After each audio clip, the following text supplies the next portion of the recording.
the police. Get what you fucking deserve!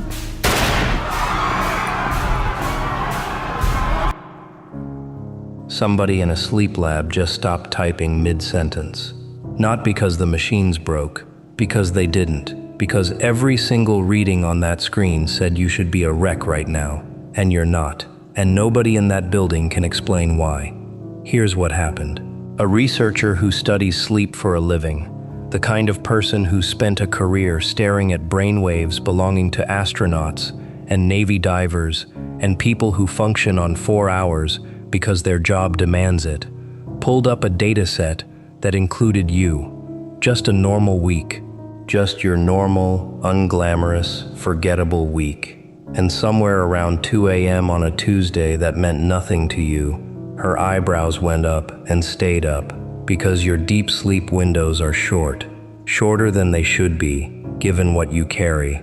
Shorter than a body under that much pressure is supposed to tolerate. Killed those 3 Wall Street guys.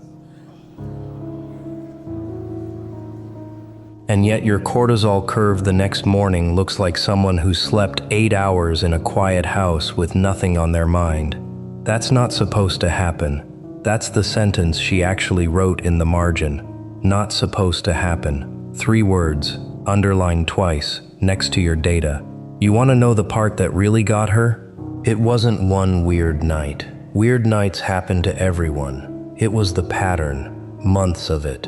A nervous system taking hit after hit, and instead of falling apart on schedule, the way the textbooks say it will, yours kept doing this strange, quiet thing where it recovered faster than the damage should allow. Like your body found a shortcut nobody taught it. Like somewhere along the way, without a manual, without a class, you built your own operating system for getting through nights that should have flattened you. Let's talk about what a body is supposed to do under chronic stress, because there's a whole field built around this. Elevated cortisol, fragmented sleep architecture, a stress response that stays lit up long after the actual threat is gone, like a smoke alarm that won't stop screaming after the fire's out. That's the baseline. That's what they expect to see when they study someone who's been through what you've been through. Grief, betrayal, the kind of silence that sits in a chest for years. The kind of year where every week felt like its own small war. And your file didn't do that. Your file did something else. It's not that you don't feel it. She was very clear about that in her notes, actually. You're not numb. You're not shut down. The emotional markers are all there, present and accounted for, exactly where they should be, for someone who's been carrying real weight. What's missing is the collapse, the part where the body usually gives out. That part just isn't in your data. And a researcher who spent 15 years looking for that part in other people's charts does not know what to do when it's absent in yours. So she did what researchers do. She checked for errors, recalibrated the equipment, reran the numbers twice. My life is nothing but a comedy. Because the first instinct, when something doesn't make sense, is always to assume the machine is wrong, not the person. But the machine wasn't wrong. You were just built different. That's not a compliment, she wrote down. That's a technical problem, she wrote down, in a document meant for people who study human limits for a living. Here's where it stopped being one researcher's curiosity and started being something else entirely. She flagged one number in particular, REM latency. That's the gap between the moment you fall asleep and the moment your brain drops into the dreaming stage, the stage where the mind actually starts sorting through everything the day dumped on it. In someone under chronic stress, that gap usually stretches out. The body delays it, almost like it's avoiding the room where the sorting happens. Yours doesn't stretch. Yours drops fast, clean, direct. Like your brain isn't afraid of that room at all. Like it walks in every single night and does the work without flinching, while the rest of you is asleep and none of the wiser. She sent the anonymized numbers to a colleague, half expecting to be told she'd made an error somewhere, some rookie mistake, 3 years into a postdoc. Instead, the colleague sat with it for a week and came back with harder questions than she'd started with. Is this reproducible? Is this one unusual person? Or is this a pattern hiding inside a much bigger data set that nobody's bothered to isolate before? Is there a mechanism here that the field hasn't named yet? Something between resilience and adaptation that doesn't have a clean textbook definition? Nobody in that email thread had an answer. And when two people whose entire careers are built on having answers don't have one, that's usually the moment something real just walked quietly into the room with them. Somewhere in that same conversation, someone made the comparison you'd never expect. Special Forces selection. The programs that put candidates through sleep deprivation on purpose, then measure who recovers fastest once it's over, because recovery speed turns out to matter more than raw endurance. Well, let me get this straight. You think that killing those guys is funny? I do. And I'm tired of pretending it's not. Your numbers run cold, without anyone telling the analyst who they belong to, landed inside the range they use for candidates who make it through. Not because you trained for it in a facility with instructors and a clipboard, because life trained you, in a way nobody signs a waiver for, over years you didn't choose and wouldn't have chosen, and your nervous system quietly filed the lesson away anyway. Think about everyone who told you that you were handling things wrong, sleeping too little, not processing properly, not doing the healing the right way, whatever that was supposed to look like on their timeline instead of yours. And maybe some of that was fair, maybe some nights really were rough in the ways they meant. But somewhere in a lab that has nothing to do with any of them, your actual numbers are telling a different story than the one you were handed. They're telling a story about a body that adapted to an impossible workload instead of breaking under it. That's not the story of someone doing it wrong. That's the story of someone whose system quietly solved a problem the textbooks don't have an answer for yet. Here's what I actually want you to sit with, though, underneath all of it. It's not the flattering part. It's not, look how impressive you are. It's this. Your body has been quietly voting for you this whole time, even in the hours you felt the most alone, even on the nights you were sure you were falling apart in some permanent, unrecoverable way. It wasn't. It was recalibrating. It was learning you. And every rough night you assumed was proof you were failing was actually a rep, a small deposit into a resilience account you didn't know you were building, one your own nervous system has apparently been keeping better track of than you have. There's a version of this story where that's the end of it. Interesting data point, mildly impressive, filed away. But it didn't stay contained, because research has a way of leaking sideways into rooms it wasn't meant for. Crazy. That's your defense for killing 3 young men? Couldn't carry a tune to save their lives. A graduate student working under the second researcher asked to use an anonymized version of your case for a small internal presentation, the kind nobody outside a department ever hears about. 12 people in a room, mostly bored, mostly checking the clock. And when your numbers went up on the screen, next to the expected curve for someone with your reported history, the room actually went quiet. Not dramatic movie quiet, real quiet. The kind where you can hear the projector fan. One person asked if the case had been mislabeled. Another asked, only half joking, whether the subject had some kind of formal training nobody had disclosed. The answer, of course, was no. There was no training. There was just a person who kept waking up and choosing to keep going, night after night, with absolutely no idea anyone would ever measure it. That's the part that should actually land for you, more than any of the science. You didn't do any of this to be studied. There was no lab yet, no data set, no room full of postdocs squinting at a screen. There was just you, awake at an hour with no name, deciding, quietly, without an audience, that you were going to make it to morning anyway. Nobody claps for that kind of night. Nobody puts a number on it while it's happening. but your body remembers every single one. It kept score, even when you weren't trying to prove anything to anybody, even when you assumed, most days, that you were simply getting by. Think about how many of those nights there were. You just wanted to make fun of me. You're just like the rest of them. You don't know the first thing about me. Not one crisis, one bad week, one rough patch you can point to and say, that's where it happened. A slow accumulation instead. 100 small refusals to give up stacked on top of each other until your biology itself changed shape around the fact that you kept choosing to stay upright. That's not something you can manufacture on purpose. Nobody can decide one afternoon to have a nervous system like that. It has to be built the hard way, the boring way, one unremarkable night at a time, by someone who never got the memo that they were allowed to stop. She's not the only one who noticed either. Word travels slowly in academic circles, but it travels.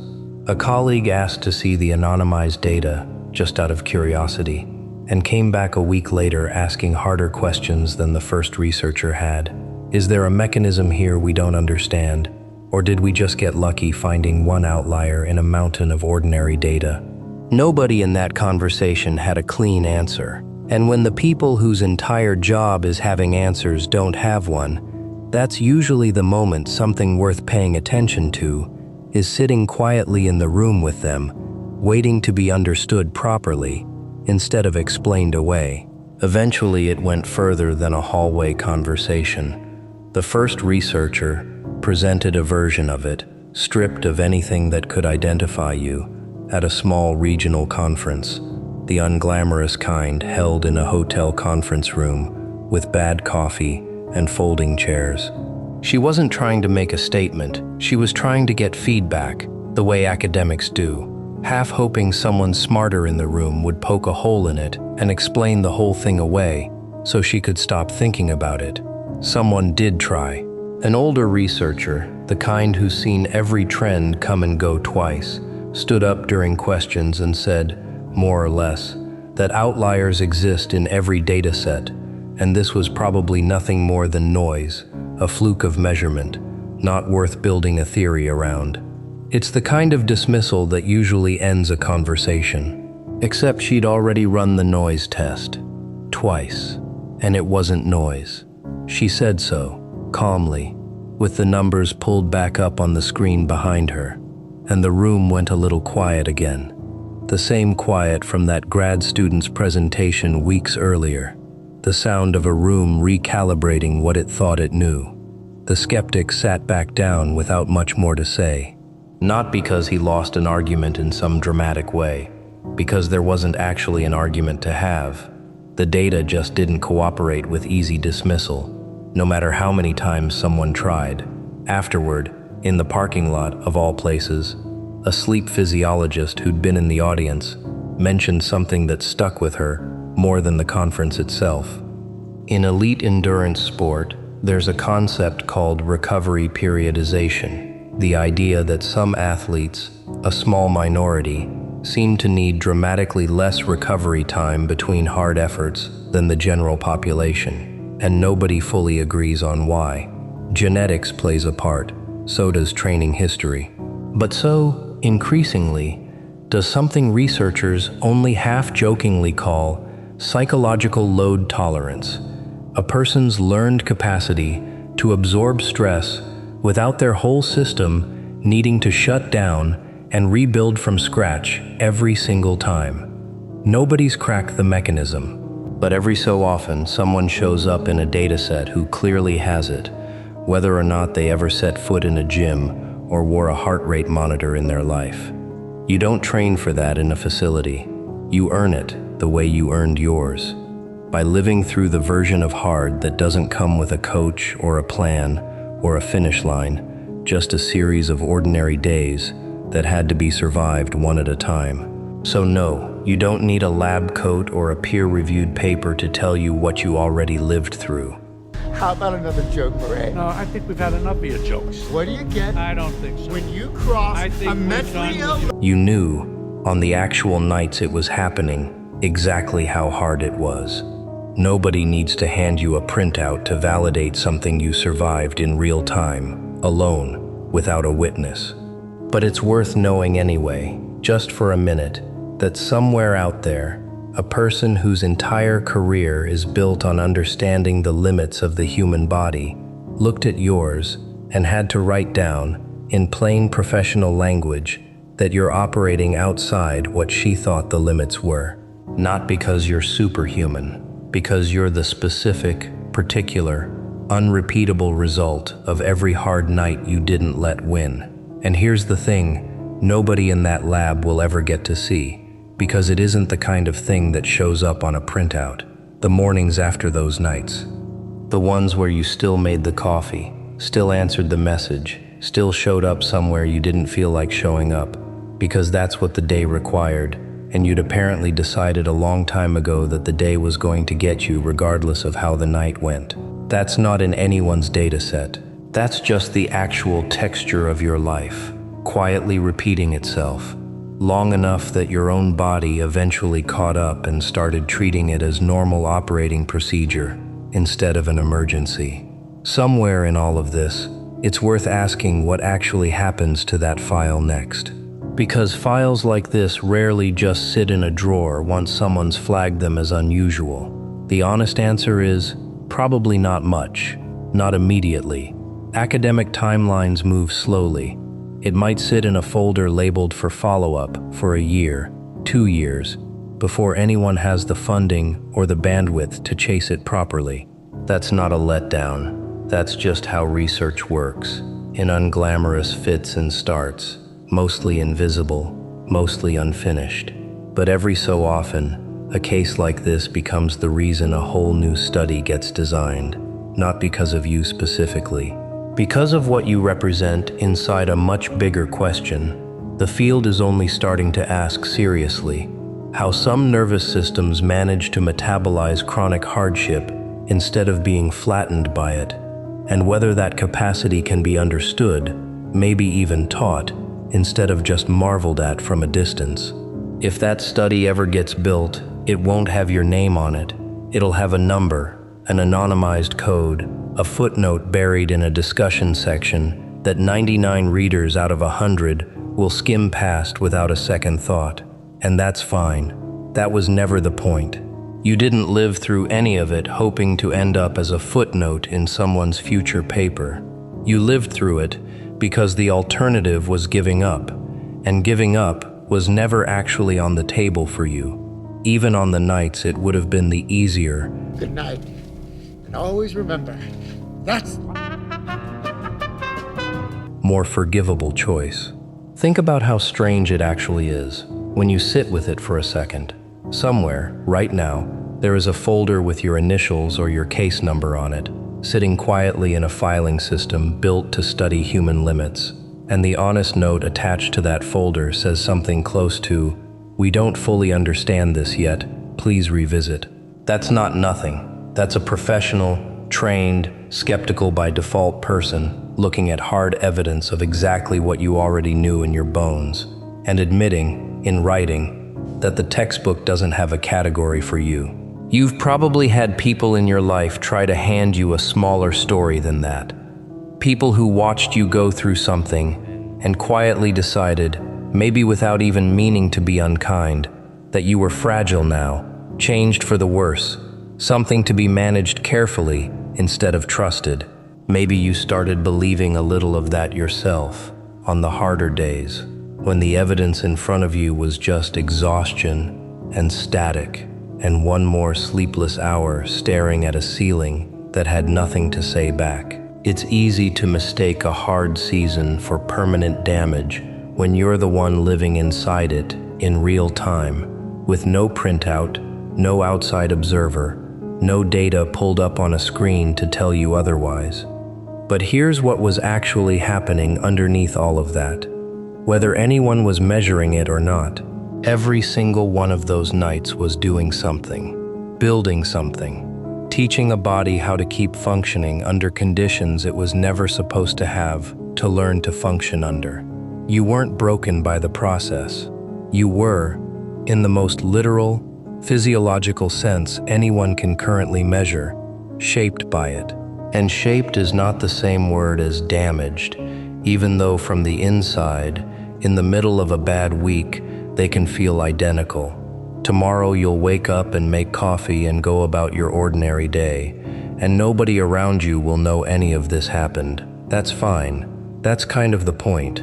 You were never doing this for the file. The file just finally caught up to what you already knew about yourself. 3 words at a time, underlined twice, at 2 in the morning, by someone who still doesn't quite believe what she's looking at, and who, if she's honest with herself, probably never fully will.